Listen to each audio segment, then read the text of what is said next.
ಇನ್ನು ಸಿಪಿ ಯೋಗೇಶ್ವರ್ ಅವರ ಆಪರೇಷನ್ ಮಾತಿಗೆ ಜೆಡಿಎಸ್ ನಾಯಕರು ಆಕ್ರೋಶವನ್ನ ವ್ಯಕ್ತಪಡಿಸಿದರು. ಶಾಸಕ ಯೋಗೇಶ್ವರ್ಗೆ ಗೆಲುವಿನ ಮದ ಏರಿದೆ ಅಂತ ಮಂಡ್ಯದಲ್ಲಿ ಮಾಜಿ ಸಚಿವ ಪುಟ್ಟರಾಜು ಗರಂ ಮಾತು. ಕುಮಾರಸ್ವಾಮಿಗೆ ಯೋಗೇಶ್ವರ್ ರಣ ಹೇಡಿ ಅಂತ ಹೇಳಿದ್ದಾರೆ. ಇಂತಹ ಮಾತಿನಿಂದ ಯೋಗೇಶ್ವರ್ಗೆ ಗೌರವ ತರುತ್ತಾ? ಯೋಗೇಶ್ವರ್ ಎಷ್ಟು ಸಲ ಡುಂಕಿ ಹೊಡೆದಿದ್ದಾರೆ ಗೊತ್ತು ಅಂತ ಹೇಳ್ತಾರೆ ಪುಟ್ಟರಾಜು. ಯೋಗೇಶ್ವರ್ ವಿರುದ್ಧ ಮುಗಿಬಿದ್ರು ಜೆಡಿಎಸ್ನ ನಾಯಕರು.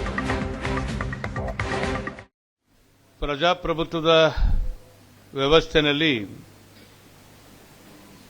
ಮತದಾರ ಪ್ರಭುಗಳು ಏನು ತೀರ್ಮಾನ ಕೊಡ್ತಾರೋ ಅದೇ ಅಂತಿಮ. ಅದರಂತೆ ಅಲ್ಲಿ ಕಾಂಗ್ರೆಸ್ ಅಭ್ಯರ್ಥಿ ಗೆದ್ದಿದ್ದಾರೆ, ನಾವು ಅದು ಸ್ವಾಗತ ಮಾಡ್ತೀವಿ.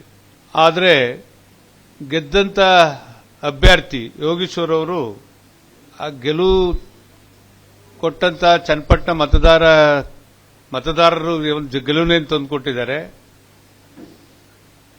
ಅದನ್ನ ಅವರು ಗೌರವಿಸಬೇಕು. ಅದು ಬಿಟ್ಟು ಗೆಲುವಿನ ಮದದಿಂದ ಈ ದೇಶವನ್ನು ಆಳದಂತ ನಮ್ಮೆಲ್ಲರ ಸರ್ವೋಚ್ಚ ನಾಯಕರಾದಂಥ ಪೂಜ್ಯ ದೇವೇಗೌಡರನ್ನ ಮನೇಲಿರಿ ಅಂತಕ್ಕಂಥದ್ದು, ಕುಮಾರಣ್ಣ ಅವ್ರನ್ನ ರಣಯಡಿ ಅಂತಕ್ಕಂಥದ್ದು, ಇವ್ರಿಗೇನಾದ್ರು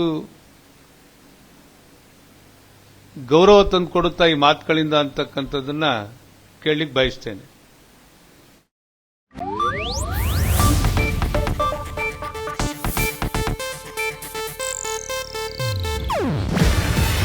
ಇದು ಏಷ್ಯಾನೆಟ್ ನ್ಯೂಸ್ ನೆಟ್ವರ್ಕ್ ಪ್ರಸ್ತುತಿ. ನೀವು ನೋಡ್ತಿದ್ದೀರಾ ಏಷ್ಯಾನೆಟ್ ಸುವರ್ಣ ನ್ಯೂಸ್.